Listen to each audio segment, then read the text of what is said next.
Good morning, world. Welcome to the Patriot Party Show. I'm Matt, your host, and I'm so happy to be here starting off the weekend with all y'all guys and gals at the Patriot Party, where truth meets every corner of the news. We bring you unbiased news that spans general news, political news, world news, financial news, tech news, and more. We cover celebrity news and gossip, sports, movies, TV shows, making sure you stay up to date with all the latest entertainment.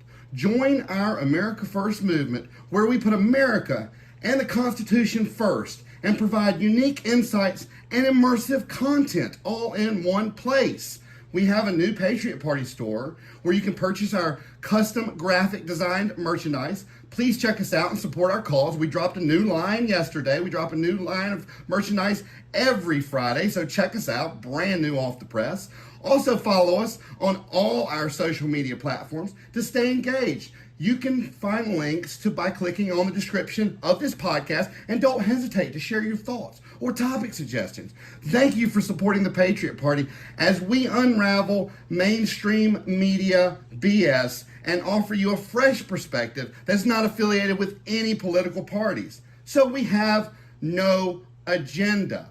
Thank y'all so much for your support, because without y'all, we wouldn't be here. And before we go into the show, I want to add that this week we have an exciting week of guests, great interviews. So make sure to subscribe to the channel and put the bell on so you are notified when these new interviews drop, because they are life-changing. We are interviewing America First people, real advice, real results. That's what we're about. We're not about just talking about theories and what's going on. We're about doing. This movement is about doing, and we're about doing for the American people. So we have a lot of interviews that we've already done that you can read the title and see, or the description, and see that these are based on trying to help the American, the average American, not the elite American, the average Americans try to get ahead. So check out our interviews, put on the bell to make sure you're notified, and let's get to the show.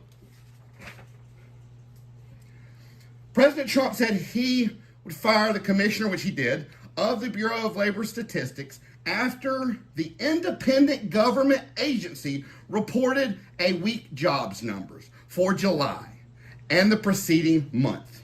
Now, this matters because Trump is turning his ire about poor job numbers on the number crunchers. Don't shoot the messenger. In a statement, the BLS, Bureau of Labor Statistics, confirmed that Commissioner Erica McAfter Interfer, I don't know, you know how I butcher these names, was terminated. And, the big picture is government statistics and agencies are historically insulated from politics. That way we get some real numbers, so they can accomplish the deeply technical task of tallying up activity in a 30 trillion, 160 million job economy. That's some crazy number crunching. And you know what? Math doesn't lie if the true numbers are put in there. And it is easy to check and see if someone is being honest in math. That's probably one of the most easiest things to actually oversee, where it would be hard for people to, if you double check their numbers and their statistics and everything that they're using, and then made sure those numbers came out properly in the formulas that they're using, it would be easy to have somebody to overlook it. But here's the thing. Well, let's get into this and then I'll give you the thing. So without evidence, the president accused McIntyre, or however you say the last name, I'm guessing she's a female. I'm thinking she's a female. Her name's Erica. But you never know, so I'm just saying, we'll call her Erica, because I can't pronounce that last name. A 20-year government veteran who was elevated to that job, obviously in the Biden administration, which I'm sure had something to do with it. He said they're distorting numbers. Like I said, it is a easy thing for a person who has historically been a entrepreneur to overlook the numbers. That's one of the hardest things to get by people. It's one of the easiest things to overlook because math doesn't lie. And if your numbers are correct, then the math's not lying, and it's not hard to check and see if the numbers are correct. The president has held the world's hottest economy and found others to blame for any wobbles. So when Friday's job report showed a dramatic slowdown in hiring, he fired the head of the agency.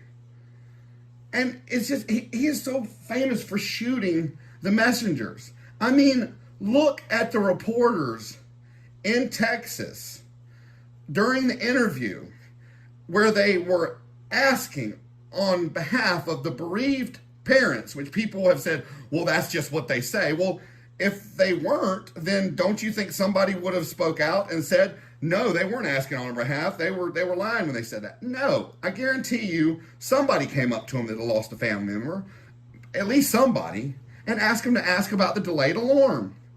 And what does he say? You are a bad and evil person. Basically, if you read between the lines, he is saying the family members who ask you are bad and evil because you're the messenger. What about the Epstein list? When the reporter asked about it, and he said that you are very incompetent and work for one of the worst networks. You're an incompetent reporter and you work for one of the worst networks. It's like a redirect and a personal attack to get you off what the real questions are. When these questions don't align with the agenda, with what the message is being pushed to and parroted by these mainstream media companies and pushed to the American people who have to work long hours, multiple jobs, and don't have a chance to fact check. So everything I found said that the numbers lined up, and the dude was literally fired. One, I'm sure because he was appointed by Biden, but two, because the numbers lined up and it didn't go with your agenda. Scientists discover a whole new type of ecosystem 30,000 feet deep. They say we know less about our ocean floor than we do about space because of the compression, getting down there, the pressure. So in the Pacific Ocean trenches, scientists found creatures that expand the limits of where we know life can live on Earth. These were some crazy looking creatures.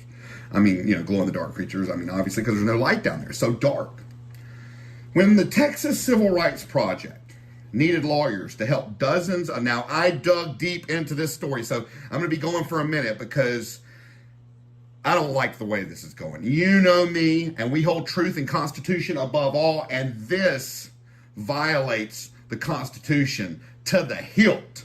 So I went in. I deep dove, and then I deep dove the deep dive. I was just getting in there. So y'all bear with me because I'm going to be giving you a lot of facts. I'm going to give you the story, and then I'm going to show you what it violates and how it violates it. Because I don't want you just to take my word for it. I want to give you the Constitution. I want to back this up. Because I know a lot of people, they get in that echo chamber of mainstream media and influencers who are literally like mainstream media and just push the same thing and parrot the same thing. And it elicits an emotional response. Well, this is probably going to elicit an emotional response to those people who are listening to those echo chambers and don't want to listen to the truth. And that's why I ask you to let me break it down for you. Let me break down my research. So the story is, a Texas Civil Rights Project needed lawyers to help dozens of people arrested during the U.S. President Donald Trump's immigration crackdown. Legal director Dustin Reinders. Now, you got to remember, I know everybody's like, well, they shouldn't get lawyers. All right, so let's remember two things. Some of these people that are rounded up in this roundup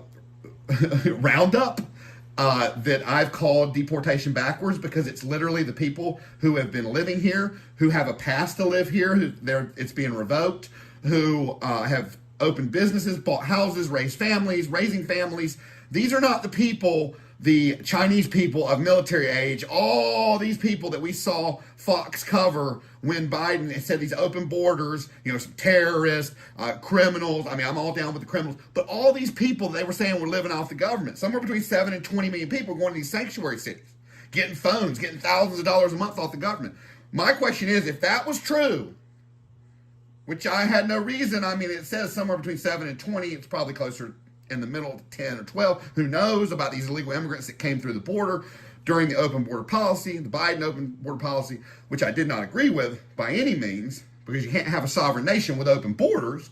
But some of these people need lawyers, and they deserve lawyers. And if Trump wanted to really, like I said, do crack down on immigration and not get stuck with all these Fourth Amendment violations, he would have used that National Immigration Act, National Security Immigration Act that Obama used, where it basically takes away their ability to use our justice system against us.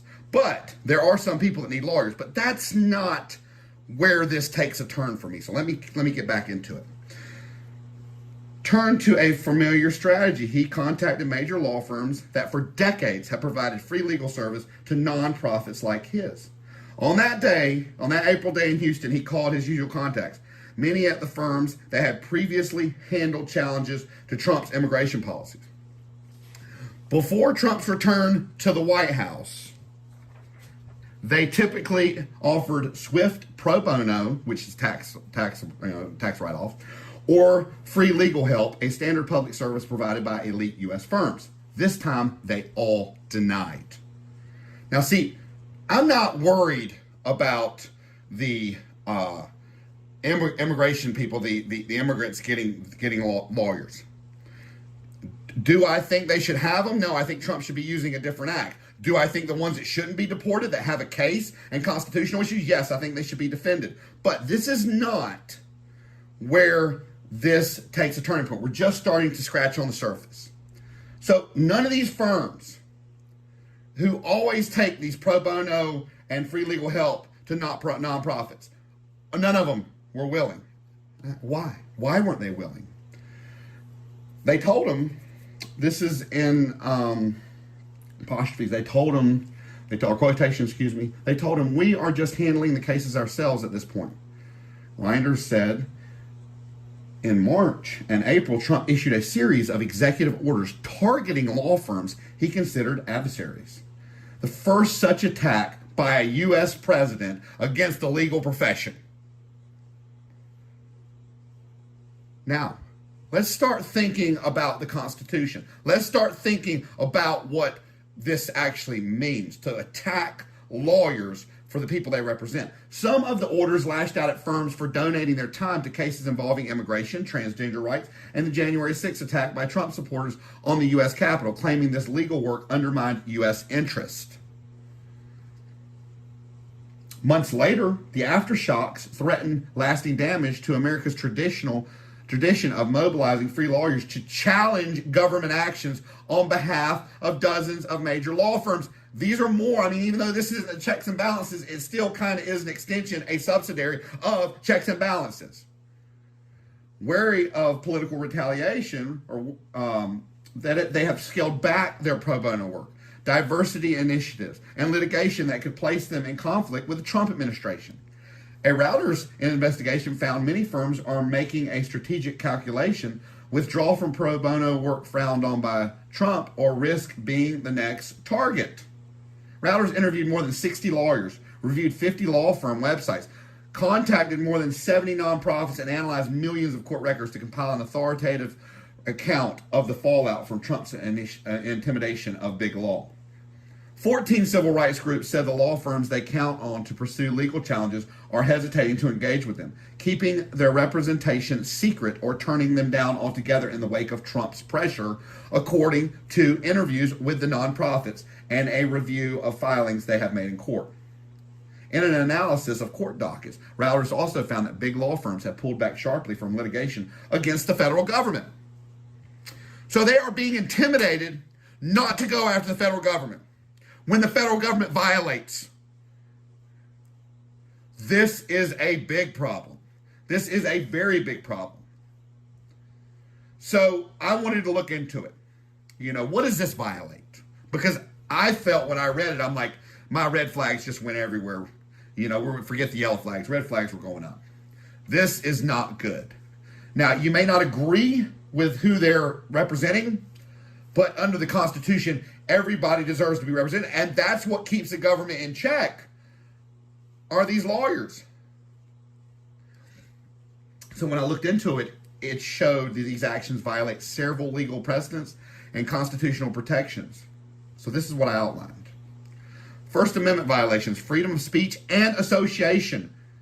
Legal precedent, the First Amendment protects the right of individuals and organizations, including lawyers and law firms, to engage in free speech and freedom of association, particularly in advocating for clients and causes. The Supreme Court has recognized that lawyers have a First Amendment right to associate for the purpose of assisting clients seeking legal redress for constitutional other rights violation. NAACP versus Button, 1963. Civil rights movement. Violation. The targeting law firms for this choice of clients or the nature of their pro bono work constitutes viewpoint-based retaliation. So here we go with Trump again. They said, what is your vengeance? Are you going to have vengeance? No, my vengeance will be my success. Well, here we go again with a lie, because you are retaliating. And it's unconstitutional by pressuring firms to avoid representing clients or causes disfavored by the administration. These actions chill free speech and the ability of lawyers to associate with clients for advocacy purposes. This undermines the legal profession's role in challenging government actions, a cornerstone of democratic accountability. Basically, an extension, a subsidiary of checks and balances. The Reuters investigation notes that firms are withdrawing from pro bono work and litigation due to fear of political retaliation, with 14 civil rights groups. We already went over this, which courts have recognized as violations of First Amendment rights. Sixth Amendment implications: right to counsel. The legal precedent: the Sixth Amendment guarantees the right to counsel in criminal cases, but it also intersects with broader principles of access to justice, including the ability to secure legal representation in civil matters, particularly in politically sensitive cases. This undermines Gideon versus Wainwright, 1963. By intimidating law firms into avoiding pro bono work for certain clients or causes, the administration's actions could limit access to legal representation for the vulnerable population, such as immigrants and civil rights groups. This creates a chilling effect that restricts the ability of individuals and organizations to seek redress in court, undermining equal justice under the law. There's another one. The Texas Civil Rights Project reported that major law firms, we already went over, this reduction in legal support directly impacts the ability of affected individuals to access competent counsel. Due process violations, Fifth Amendment. The Fifth Amendment's due process clause protects against arbitrary government actions that deprive individuals or entities of their rights without fair process. Executive actions that punish law firms without clear legal jurisdiction or justification or transparent procedures violate due process. Matthews versus Eldridge, 1976. The executive orders targeting specific law firms, such as those suspending security clearances or restricting access to federal contracts, appear to lack a legitimate, non-retaliatory basis. Courts have already ruled that such orders likely violate due process, as seen in cases filed by firms like Perkins Coie, Wilmer Hale, and Jenner and Block, which secured preliminary injunctions blocking this order. The executive order against Paul Weiss, citing its association with an attorney who prosecuted Trump in its pro bono work, described by a federal judge as an unprecedented attack on the legal system and ruled unconstitutional. This suggests that such actions are arbitrary and retaliatory, violating due process, as we've just talked about. Separation of powers and rule of law. The separation of powers doctrine assures the executive branch cannot interfere with the judiciary's role in checking government actions. So, here we go. I called it checks and balances. There it is. The Supreme Court has consistently upheld the government actions, or upheld judiciary authority to review executive actions for constitutionality. Youngston Sheet versus Tube Company versus Sawyer, 1952. By targeting law firms that challenge administration policies, the executive branch is attempting to undermine the judiciary's ability to function as a check on executive power. So it is checks and balances. Let's forget me saying it's a subsidiary. Right there, it is. This threatens the rule of law by discouraging legal challenges to potentially unconstitutional government actions. Legal experts, including the American Bar Association, have condemned these actions as an effort to intimidate and coerce lawyers from challenging the administration. This administration, and I'm going to get into more of it here in a few minutes later on in the show, but this administration is a master at manipulation. Master manipulators. Evidence. Court dockets show a sharp decline, obviously we said, with the big law firms. Historical and comparative context. Historical attempts to intimidate lawyers, such as harassment of civil rights attorneys during the pre-civil rights era, have been widely condemned as anti-democratic. And legal scholars are comparing Trump's actions to authoritarian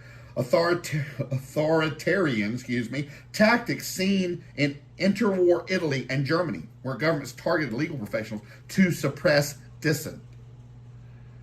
The administration's actions set a dangerous precedent for future executives to punish lawyers based on their clients or causes, eroding the independence of the legal profession. This undermines the principle that lawyers must be free to represent clients without fear of retaliation, a foundational aspect of a democratic legal system. And everybody says, well, we're a constitutional republic. Well, yes, but we are also a democratic constitutional republic. It's a fusion of both. It's a fusion of both. I've looked it up before because I kept seeing people saying, we're not a democracy, we're a constitutional republic. Actually, we're a democratic constitutional republic. So, this is not a good precedent. Firms like Susan Godfrey, Perkins Coie, Jenner Block have sued the administration. Federal judges have issued preliminary injunctions. Over 800 law firms and lawyers signed a court brief supporting these challenges, calling the executive orders undisguised retaliation that threatens the legal profession. The widespread opposition underscores the unprecedented nature of the administration's actions. Y'all, this is not good. I know that sometimes it's hard to see the forest for the trees because you're like, well, we don't want them representing immigrants. Yes, but some of those immigrants were here and should not be being deported. And it's not about who they're representing. It's the fact that they are coming in and basically strong-arming them, which, it's a slippery slope. It's a very slippery slope, and it's unconstitutional. The American Bar Association and 82 Harvard law professors have condemned these actions as direct assault of the rule of law, emphasizing the threat to the legal system's independence.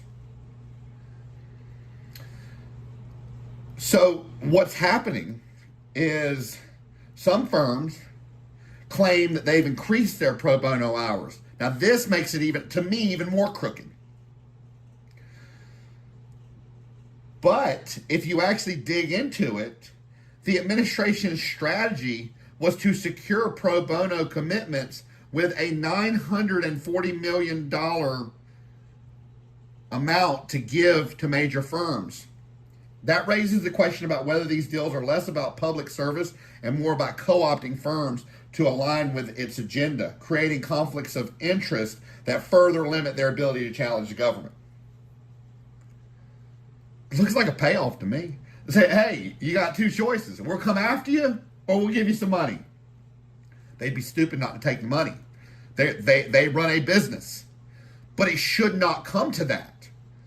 It should not come where an administration takes away and chips away at the Constitution and the rule of law. If you get in trouble, and there's a lot of people that are innocent, this is literally like them telling you, well, you can only defend this, and you only defend this, and you only defend that. No. That's not how America works. That's not how the Constitution works. So, we know it's a threat to the legal system. There are a ton of executive orders against specific law firms that have represented people that have gone against Trump and his associates. But one thing that really stuck out to me, that's bad, unconstitutional to me, and illegal in itself, but this really stuck out, is the EEOC directive. Trump directed the Equal Employment Opportunity Commission to send letters to 20 law firms demanding information about their DEI employment practices, pressuring firms to align with the administrative priorities. Now, I don't agree with DEI. I don't. But you are going into the private sector. These are private companies. These law firms are LLCs, and they're private PPC. There's all sorts of different law firm companies that do incorporate as a law firm. So these are private corporate entities that the government is going into. So it didn't just stop where we're going to do the government's DEI. It didn't just stop there. No, we want to go into and demand what yours are, and if yours don't align with ours, then we're going to go after you. Pro bono directive, an executive order instructed the Attorney General to create a mechanism for law firms to provide pro bono services to law enforcement officers facing legal expenses, potentially as a way to redirect. This is one of their approved initiatives. I mean, how many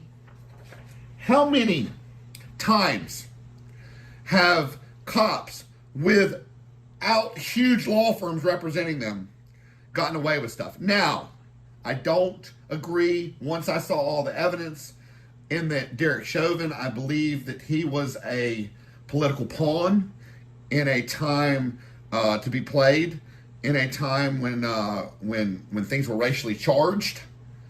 But if you look at the actual facts, I don't believe he should have been convicted. I don't believe they could have done it by a reasonable doubt, without a reasonable doubt. There are many doubts, many people that testify. But, point being, other than him and a few other people, why are you putting it towards law enforcement who, for the most part, ends up coming out smelling like a rose?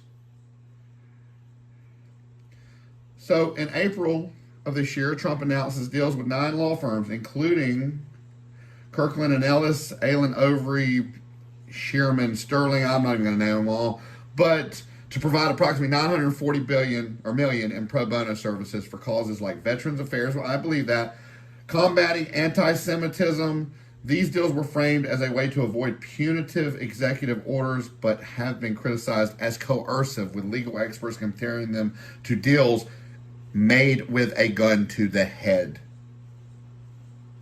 And that is in quotation marks. The U.S. Office of now I don't mind this at all, but I'm very, very concerned about that last story, and that's why I wanted to bring y'all so much meat and potatoes behind it. But the U.S. Office of Special Counsel confirmed Saturday that it has opened an investigation into former Special Counsel Jack Smith and whether he violated the Hatch Act through his criminal investigations into President Donald Trump. The investigation follows a referral from Republican Senator Tom Cotton of Arkansas earlier this week that asked the OSC to investigate Smith for his investigative and prosecutorial activities prior to the 2024 election, which Cotton argued were intended to harm Trump's political prospects. I agree with that. I was all for going after these people for being unconstitutional and doing things outside the realm of the law. But here it is, this last story. The Trump administration, by going after these people, you're intel supporting working outside of law enforcement, and you're supporting lawfare. So, I agree with going after Special Counsel Jack Smith, but I just do not agree with what the administration is doing. I mean, I do agree with that part, though. He needs to be looked at. So apparently, inside Kim Jong-un's new beach resort, where the only foreigners that are allowed are Russians, and North Korea's new beach resort, the white sand glistens against, it would look beautiful, against the crystal clear waters. 10 minutes of Wi-Fi cost $1.70. Food arrived in abundance. I'll bet the same 3 beverage choice, water, tea, or beer. The week-long trip cost roughly $2,000, but you had to be Russian. I mean, they're getting close. And, they were the third ones to sign on with Russia and China. I've been saying it, and I think Iran's going to be the fourth, but we'll see. The Trump administration has influenced data used by researchers, economists, and scientists, an effort that drew more attention after the president fired the head of the Bureau of Labor Statistics. Meteorological data collected by some weather balloons has been halted. Statistics for HIV among transgender people were scrubbed from the Centers for Disease Control and Prevention's website. And basic public figures, like how many people work for the federal government, have been frozen or delayed for months. You can't act like, we may not agree with transgender, but you can't act like AIDS spreading fastly through their culture shouldn't be something listed on the CDC website. It's like taking away the youth option 3 on the government suicide line for youth, transgenders, and I believe gay and lesbians that were thinking about committing suicide, which have a higher number and percentage than normal people.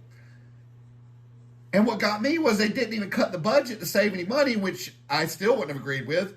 They're still paying the same thing. They just did away with the with that option. Listen, we may not agree with it, but they're still here.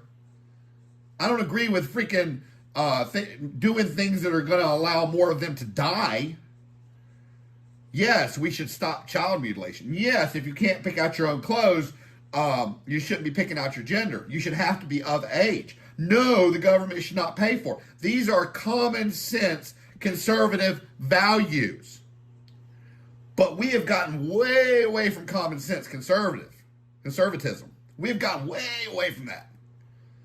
Now somebody like me, they want to say, oh, you got a TDJ, or what?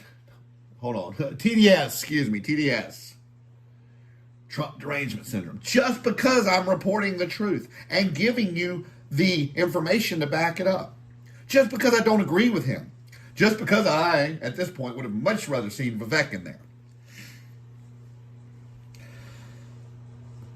So, across the federal government, Donald Trump has been wielding his influence over data used by researchers, economists, and scientists, an effort that was playing out largely behind the scenes until Friday when he fired the head of the Bureau of Labor Statistics. The agency collects and publishes economic data, and Trump accused its former chief, Erica, of giving fake employment data last week showing a recent slowdown in the labor market. The numbers were rigged.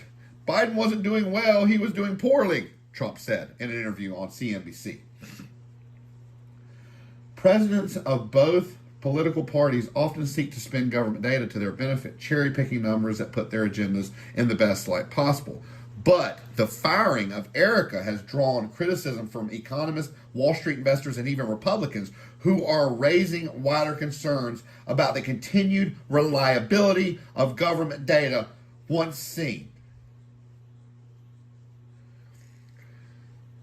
So, what did I do? I deep dove into what kind of violations I felt. What does this violate something? Let's look into, does it violate something? So, legal and constitutional provisions, they could be implicated if the Trump administration's actions regarding federal data, such as halting meteorological releases, removing HIV statistics related to transgender people, and firing the Bureau of Labor Statistics Commissioner, are challenged. First, the First Amendment could come into play if the government data is suppressed or manipulated in ways that hinder the public's right to access information or the press's ability to report it. Second, the Fifth Amendment, due process clause. That could be relevant if officials are dismissed arbitrarily, especially when such dismissals undermine the integrity and independence of the federal agency.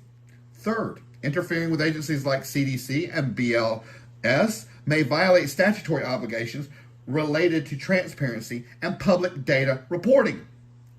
Additionally, actions like deleting or delaying public data sets may violate the Federal Records Act, which governs the maintenance and accessibility of federal records. And finally, if data manipulation serves political or personal gain, it raises concern under federal ethics law or the Emoluments Clause.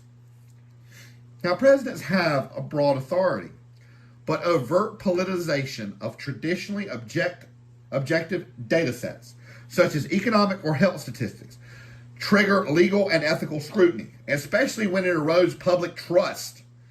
Past court decisions have upheld protections for whistleblowers and nonpartisan officials in agencies whose work directly impacts the public good. This is why economists, lawmakers, and even members of the president's own party have voiced concerns about the potential politicization and reliability of government data. Why he personally attacks reporters who ask questions he doesn't like or doesn't go along with the narrative. He's selling his supporters. You guys got to see this. You guys and gals got to see this. This is the writing on the wall. And I'm going to continue to prove stuff that I've been calling. This is not good. This is just one attack after another on our freaking Constitution, on our rights.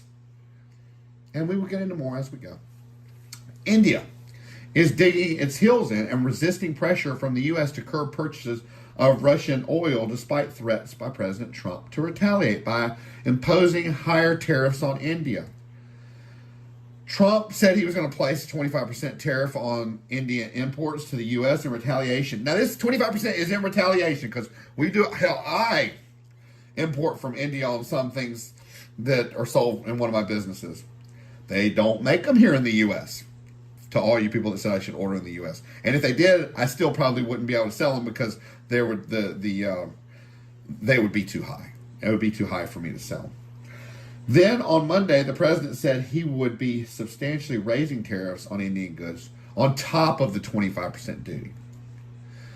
Now, India refused to back down. They were going to call his bluff. And I thought, before this next story broke, that India was depending on the acronym, the Wall Street acronym, TACO, Trump always chickens out, and then Trump raises India tariffs to 50% over Russian oil purchases. So first he said, I'm going to do 25%, and that's your punishment. And then he comes out and says, you know what? Since you want to test me, I'm going to do 50%. But, y'all, that is a 50% tax on us.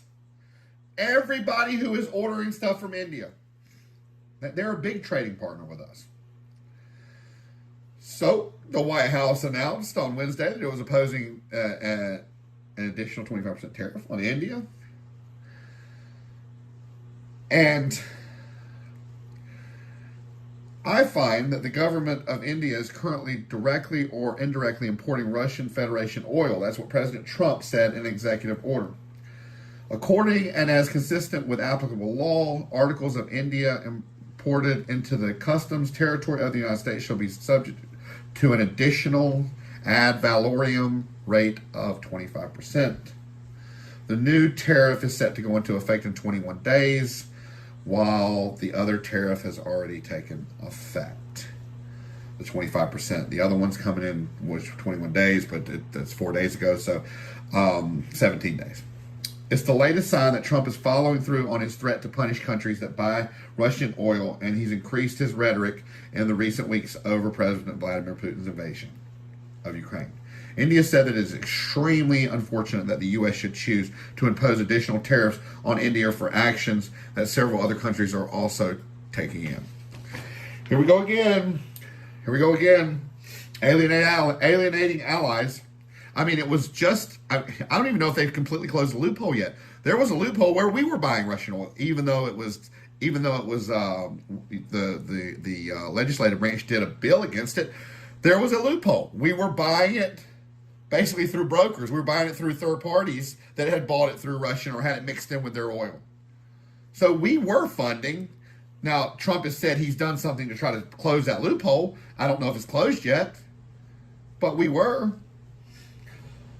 Republicans went home for the summer with a plan to sell the big, beautiful bill to their constituents. But some of them are starting to find that voters aren't buying it. In the latest display of backlash, audience members jeered Nebraska Representative Mike Flood at a Monday town hall, shouting, "Liar, and you don't care about us." over the two-term lawmaker as he made the case for the mega bill, which Trump signed into law last month. By the end, chants of "vote him out" threatened to drown out his closing comments. Fox News polls, now this is Fox, shows a 58% disapprove. 58% of Americans disapprove of this bill.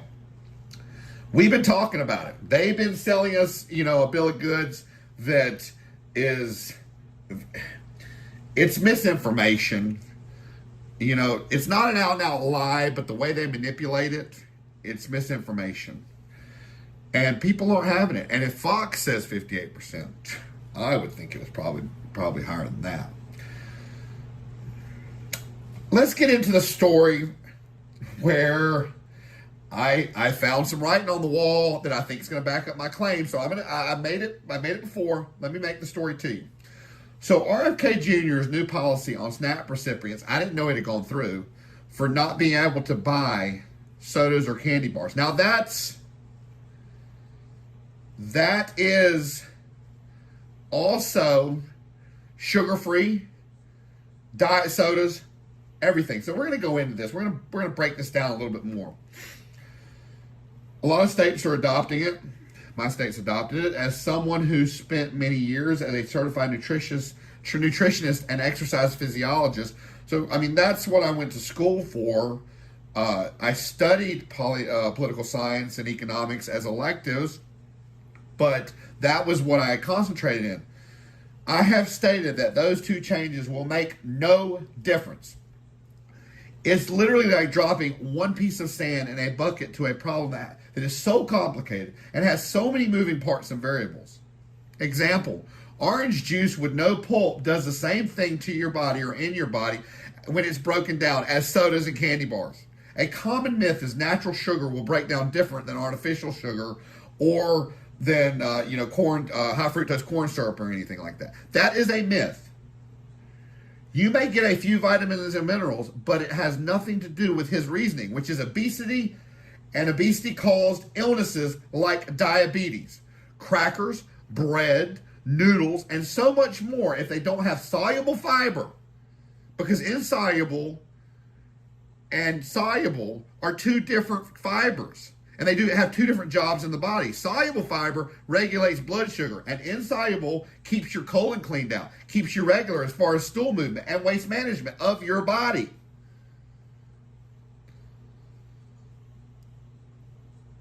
But the real problem, in which I called when it first came out, was that controlling someone's freedom or what they could eat always started with a sample size of the people on government assistance and then would spill over into the private sector, which we've seen this administration is not, doesn't mind going after the private sector, doesn't mind threatening the private sector.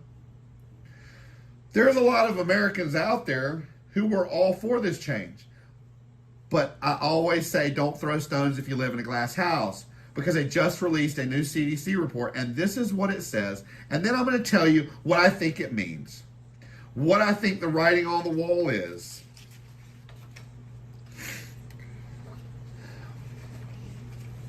So the CDC report. Now, like I said, the ban also includes sugar-free candy that doesn't have anything to do with diabetes or really obesity, and diet sodas. Among Americans aged 1 and older, an average of 55% of their total calories come from ultra-processed foods. According to results from the National Health and Nutrition Examination Survey conducted between August 21st and August 23rd and run by the Center of Disease Control. Children aged 18 and younger consumed a higher percentage of calories from ultra-processed food, 61.9%, compared to 53% for adults aged 19 and older. Oh, you don't want to pay for other people, but you're buying it yourself. That's what's said. But let me show you how this is such, these are master manipulators. Because the American people, oh yeah, I don't want my tax money going towards junk food. I don't want my tax money going towards junk food. Do you realize that the amount that SNAP was getting is probably not even 1%? Probably not even 1%, but it's no more than 1% or so of taxpayer money. So literally 1 penny on every dollar that you give to the government is probably coming out for SNAP. I mean, I'm just giving that example because I know what it is and what our budget is. It may be a little bit more, but it's not much more. But this is what I want you to think about, the back end part of this. And then we're going to go into what I think is going to happen.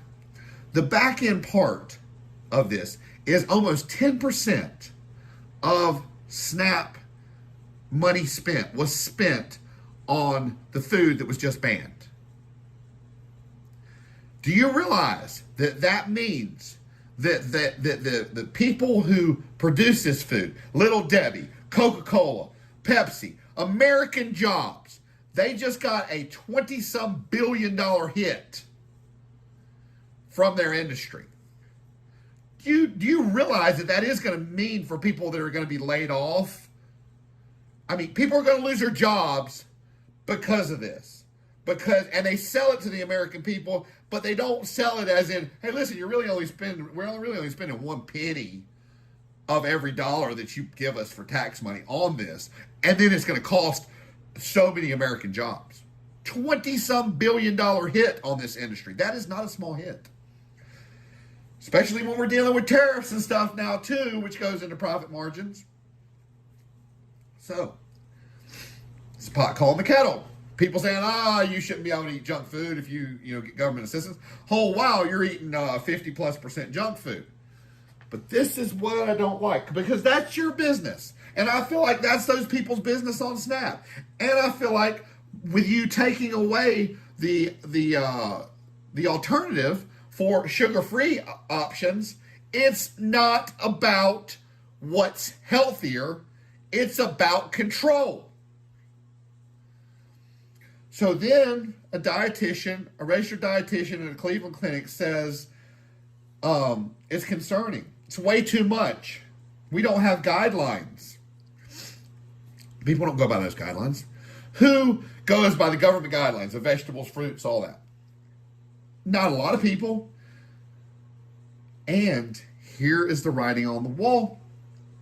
It comes amid Health and Human Services Secretary Robert F. Kennedy Jr.'s crusade to rid American diets, not just American on government subsidies, American diets, of ultra-processed food. Recently, the White House's Make America Healthy Again commission, led by Kennedy, released a report blaming ultra-processed foods as one of the causes of rising chronic disease rates, such as obesity. Yeah, but there's so many causes. Yes, they can, if you eat too many of them, if you take too many Tylenols, you die. If you drink too much water, you die. You have to do anything in moderation. But that is your choice as a free American. Y'all remember when New York tried to make it where you couldn't buy 2-liter sodas anymore? The public, not people on government assistance, the public.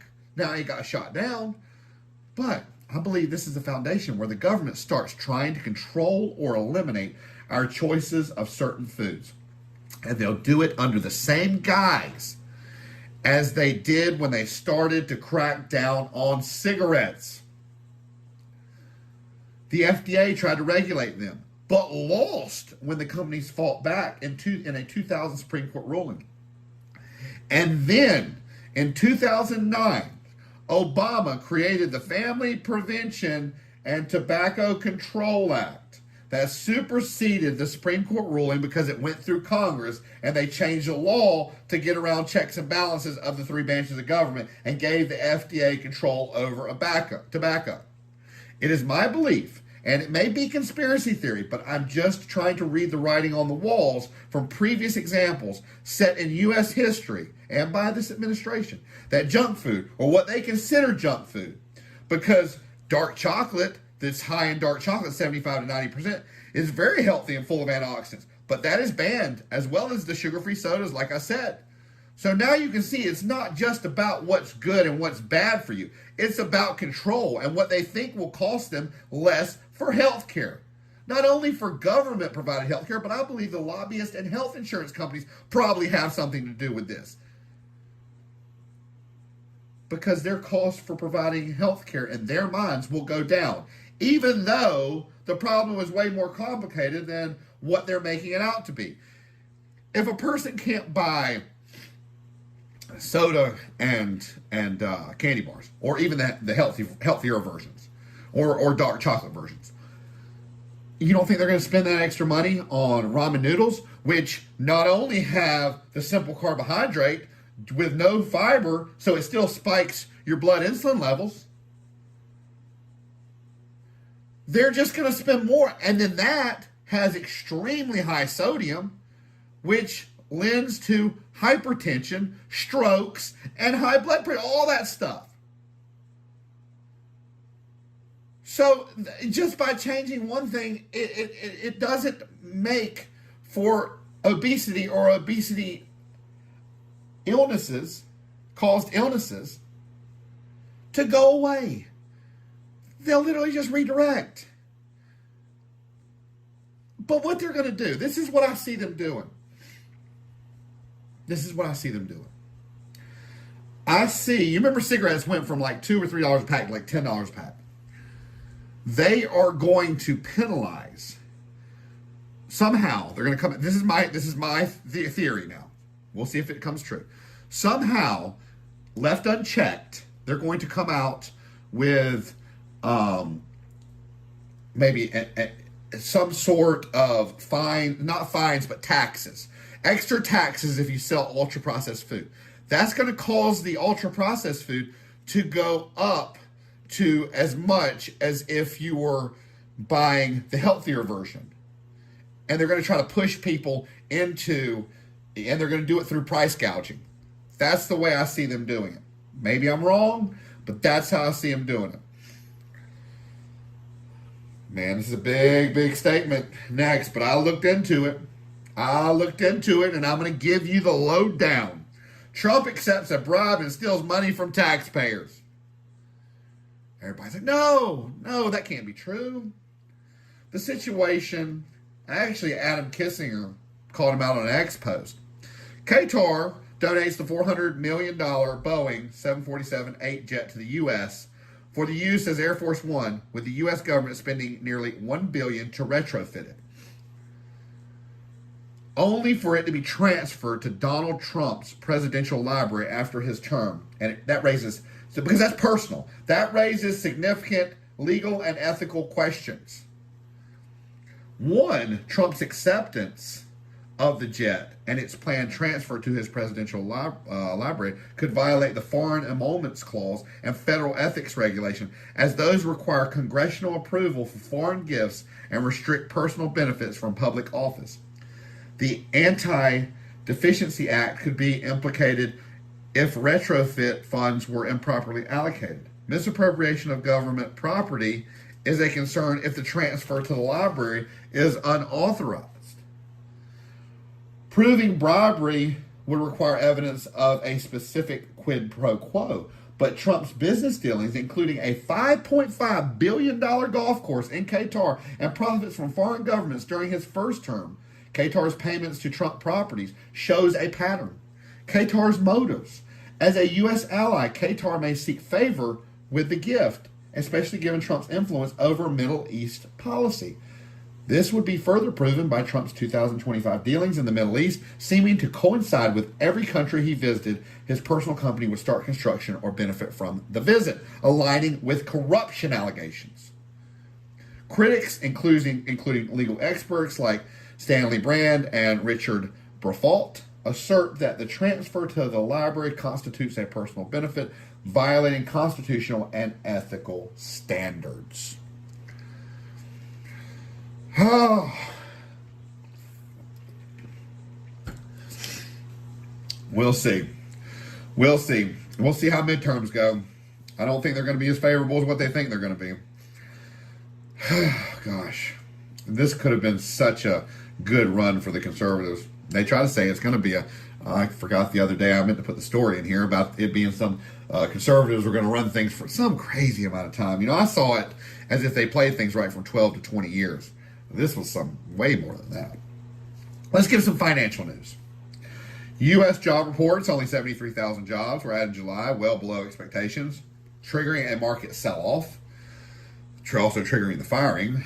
Tariffs shake global trade. President Trump imposed new tariffs, 25% on Indian goods, and penalties on energy and defense trade with Russia, rattling markets worldwide. Plus, he put that extra 25% on. I guess that's what they're talking about.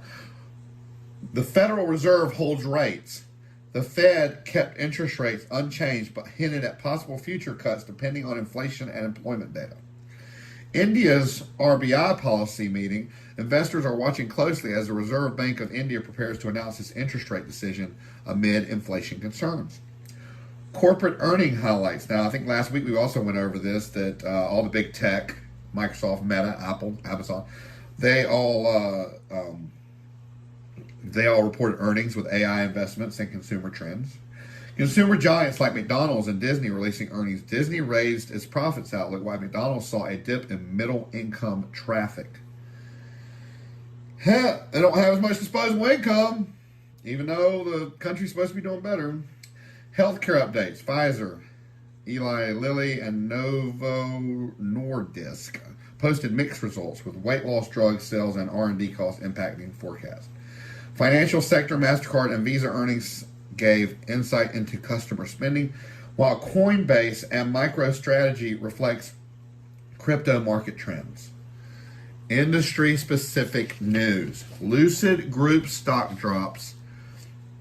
EV maker Lucid announced a 10-for-1 reverse stock split amid ongoing financial struggles, sending shares down 17%.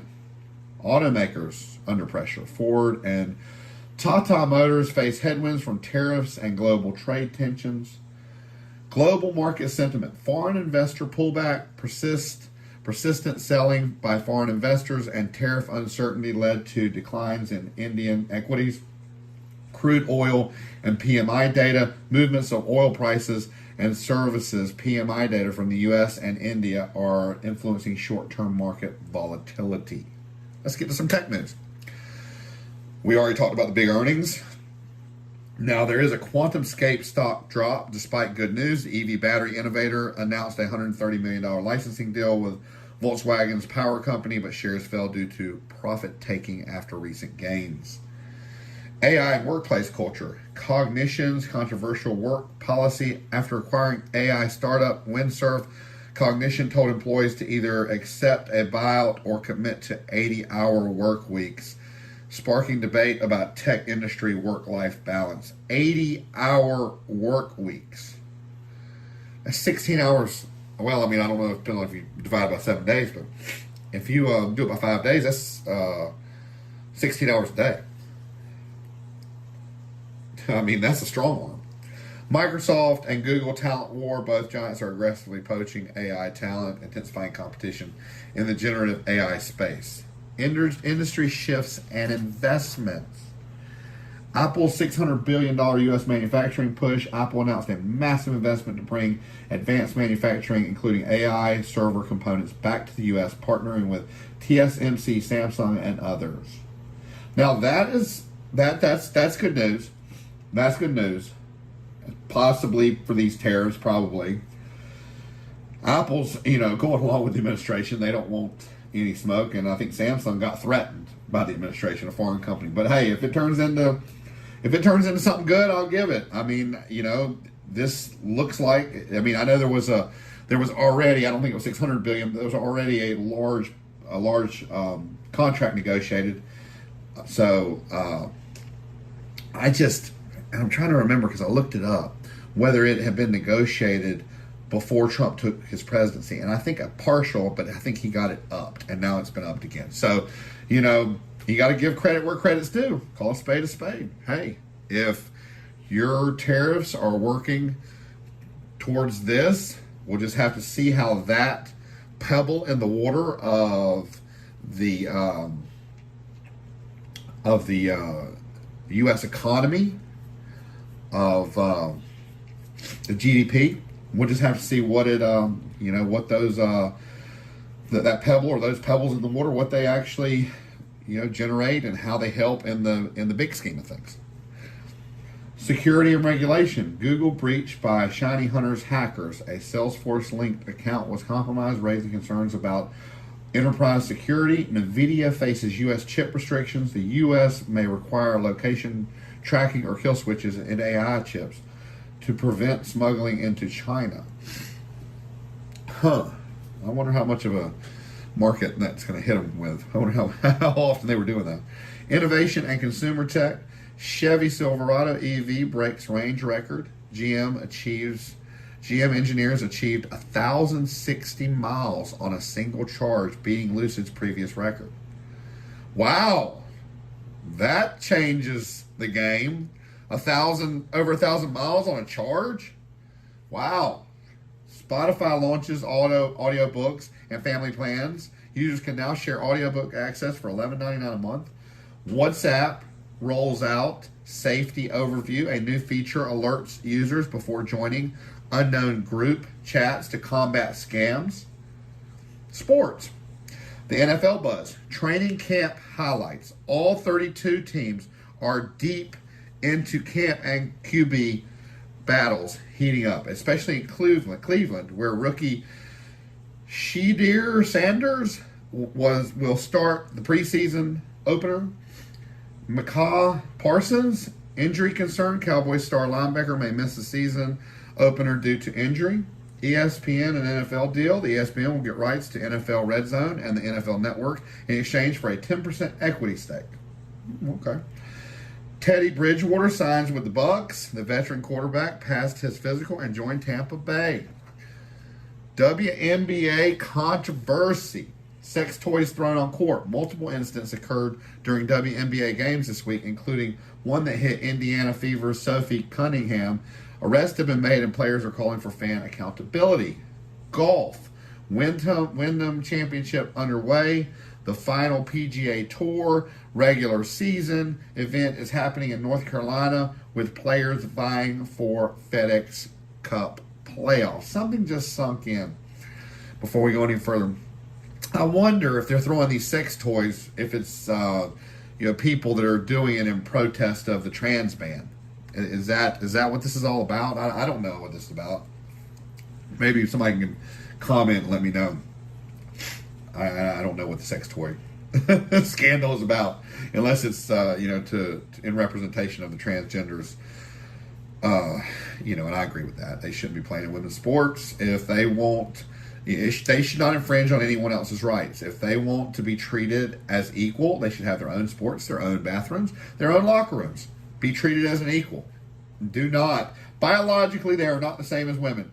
Does not matter if they look like a woman. They still have more muscle mass, a different kind of muscle mass with different muscle fibers. That, there's 3 different muscle fibers. White fast twitch, red fast twitch, red slow twitch, and they each, are good for something or another. The white fast twitch is more bodybuilding, muscle size. The red fast twitch is more, it's about half towards muscle size and half towards, shoot, I hate when I lose the word, half towards endurance. So, a lot of sprinters, boxers, people like that have predominantly red fast. Bodybuilders, white fast. Triathletes, red slow, which is almost all endurance and no muscle size.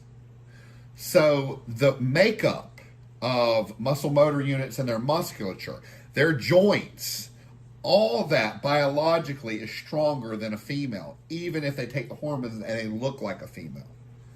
So internally, they are built stronger. It's not fair. U.S. Gymnastic Championships, New Orleans host nationals. Top gymnasts are competing for national titles and Olympic team consideration this week. MLB milestone, Jen Powell, an umpire MLB game. She'll become the first woman to umpire a Major League Baseball game during the Marlins versus Braves matchup this week. Tennis and U.S. Open news. Record prize money. The U.S. Open will offer a historic $90 million purse with single champions earning $5 million each. Elena Svitolina, which I'm guessing is Russian, faces abuse. The Ukrainian tennis star spoke out against hateful messages from bettors after a recent loss. Soccer. Son Heung-min joins LAFC. The South Korean superstar signed with LAFC, boosting MLS visibility. Thomas Mueller signs with Vancouver Whitecaps. The former Bayern Munich Ford brings star power to the Canadian MLS team. Celebrity news and gossip. Legal drama and scandal. Blake Lively versus Justin Badani. I should be able to say that. All the young people can say these these celebrity names. So Justin Badani. That's what we'll go with that. Lively began her deposition in a sexual harassment lawsuit against her. It ends with U.S. co-star and director Justin Badani. The case has been heated, with Badani previously countersuing for $400 million. A judge dismissed his countersuit in June, and Lively's case heads to trial in 2026. Maddie Patriot opens up about church gossip. The Bachelor alum shared on her podcast how gossip from fellow churchgoers deeply affected her faith journey and personal life. Celebrity deaths and tributes. Hulk Hogan's funeral. Stars like Kid Rock, Theo Vaughn, and Linda Hogan attended the wrestling legend's funeral. His daughter, Brooke Hogan, spoke out for the first time since his passing, saying their bond was never broken.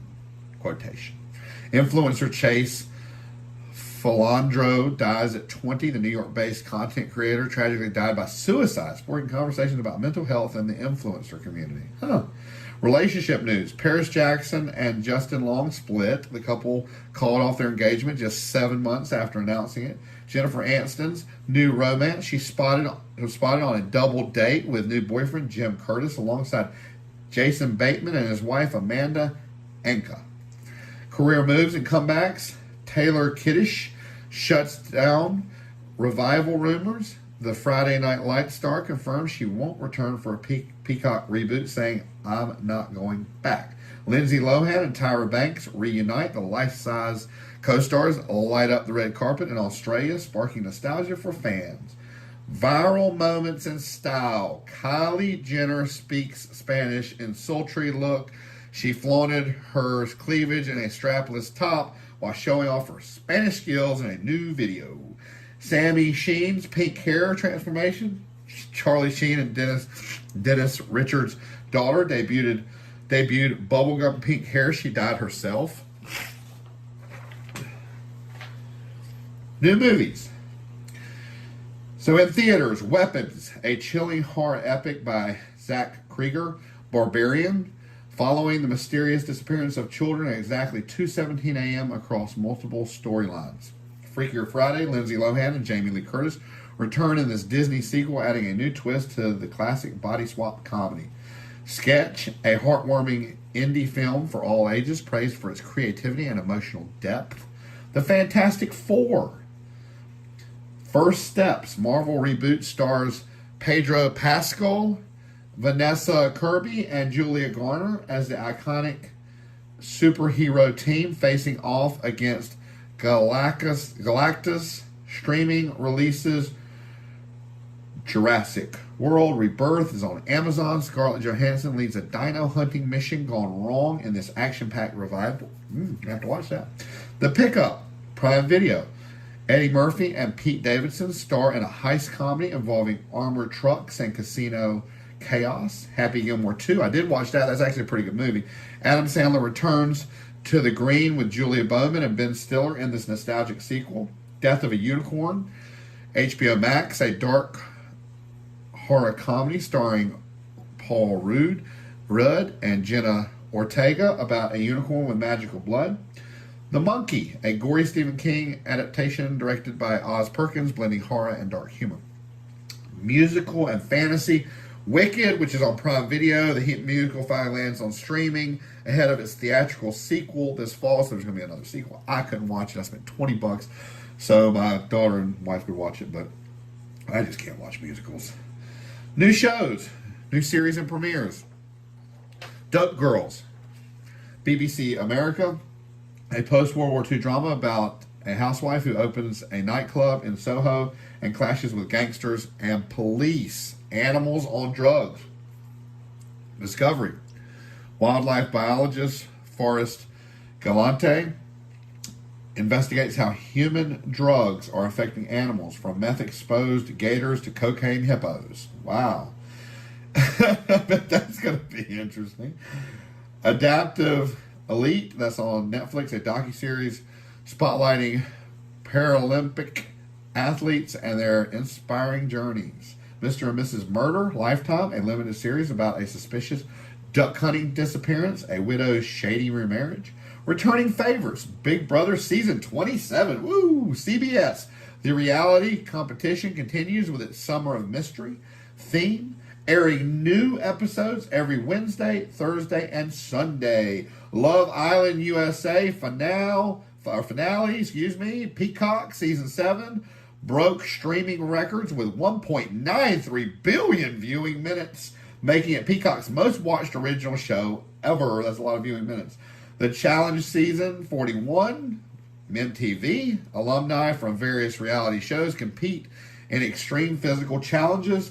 Platonic Season 2. Apple TV, Seth Rogen and Rose Byrne return in this offbeat comedy about friendship and chaos.